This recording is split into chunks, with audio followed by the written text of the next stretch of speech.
Hey y'all, so it's been a minute. I'm Jen from Jen and Steve Shenanigans. Steve is my husband. So we're going in a little different spin than what I've usually shared on our page.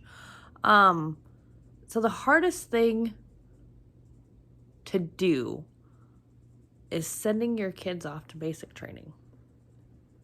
Yeah. So my son joined the National Guard back in January, and his deployment for basic training was in August, the end of August. And so we sent him off. So it's been a couple of weeks now since he's been sent off. And he lived out of the house. Like, he lived at college for a year almost. And then he moved back in the last couple of months before he left. And it wasn't that hard for him to leave, like to be moved out then, because he was an hour and a half away, and I could call whenever I wanted to. Now you can't. And yeah, some of you might say, cut the umbilical cord, blah, blah, blah. I talk to my kids every day, like all three of them. Whether it be from text messages, phone calls, and just chit-chatting and just seeing how you're doing or whatever. And I talk to them all every day. I believe I have a very, very good relationship with my kids. But when that communication is like completely cut off, it's hard. So I think we're going to kind of go through a little journey here, I guess. So for anyone who is new to this or looking for information, moms, there are Facebook, like support and informational groups out there. On Facebook, just search the base that you're, and I'm going to say SIT, and that means soldier in training, whether it be your husband or your boyfriend or your son or daughter, whoever it might be, niece, nephew, join these groups, because it's very helpful, very informational. And of course now, from what it was back in the day when, our fathers or our grandfathers, even my brother who was in the Air Force, everything is so different now. I mean, they even, the one base he's at, they have a photography deal. And so there's private groups to join for that. And so you might get to see your SIT in action. So we'll see. My son's not there yet. Right now he's in what they call controlled monitoring. So he left on the plane, got to his base.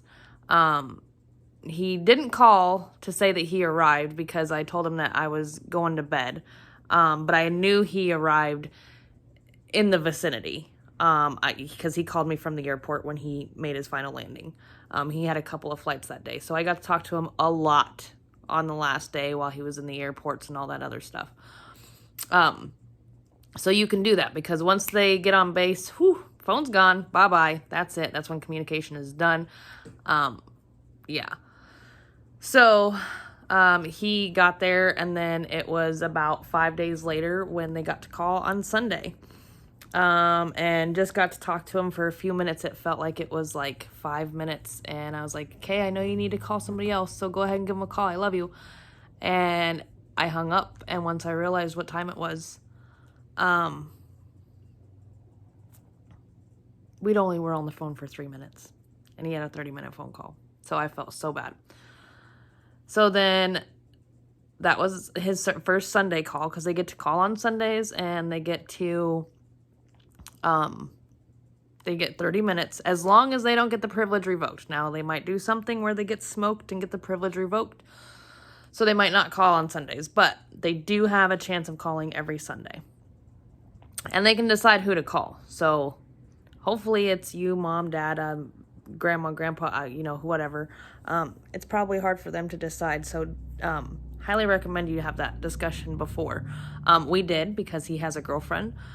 So girlfriend told him to call mom first, and then he can call her afterwards. So we kind of split the time, which is fine. I'm fine with that. So then that was first Sunday call. Sorry, repeating myself. And then that Wednesday. Now, this is the base specific, so I don't know if all bases are the same, but this is his base. So he got to call on Wednesday. And his base is Fort Sill. I'll just put it out there. So he's at Fort Sill doing his basic training. He's Army National Guard. Anyways, so he was in reception where they cut his hair, gave him the shots and, flu shot, and gave him his PT clothing and, got all this stuff done. And so then he was there for a week, and then exactly the next week he called to give us the address. My biggest thing, because I was in these groups, listen for the battalion, battery, and platoon. Don't worry about nothing else unless you are not in these groups. If you're in these Facebook groups, you just need to worry about the battery, battalion, and the platoon, because these groups have the addresses in there, and it's loud when they call. The drill sergeants are yelling at them to hurry up, and I was zoned in on talk. So I didn't have a problem hearing my son. He probably could have given me the address, but so he gave me his battalion, battery, and platoon, and so I wrote that down, and then I was able to join all the groups associated with that. So depending on base dependent, there's also that option too. So that was a really quick phone call.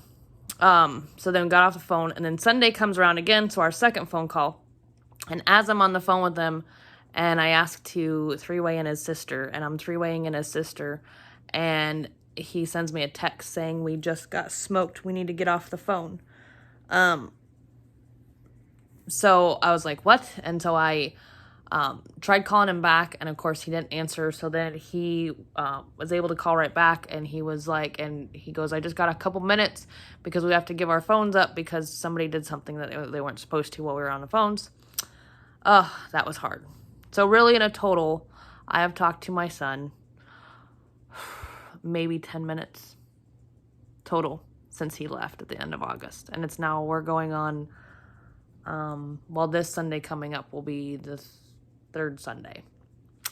So, yeah. Anyways, so it's hard. It's tough. It's not that you can't let your kids fly out of the nest and go. It's just when you have zero communication, it's tough. It is tough, but it is getting better.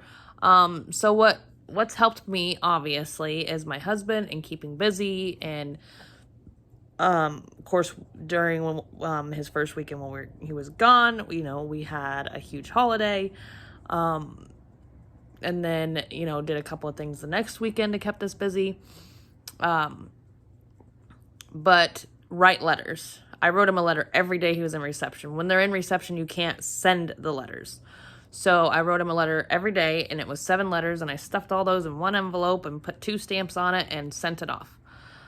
As soon as he gave me the address, and as soon as I got off, I went on to the Facebook group, and I found the address, and I wrote it down, and I walked down to the mailbox, and I put it in there. But then there's also a sandbox deal that we got an invite from him when he was in reception. It was on a Saturday. I just got this random text that said, "Hey, Jarrett wants you to be part of Sandbox." So that's all of, your discretion. It does cost a little bit more to send a letter, but they also get an envelope to send a letter back. They get stationery, and they also type out the address on the envelope, I believe.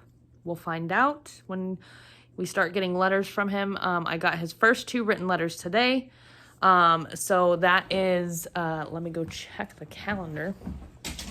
So that is actually, let's see here.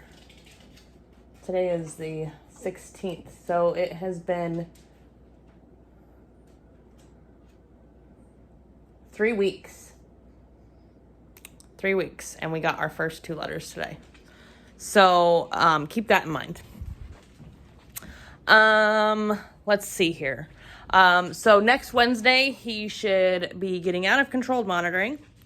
And then, and that's when all the fun stuff starts. That's when photos will hopefully start popping up from the photography people. It's going to be like Finding Waldo because they all look the same.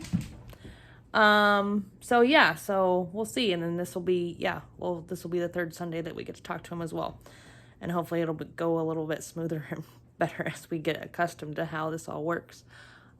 So yeah, so that's this little update. If you want more, let me know. Thanks, y'all. Shalom.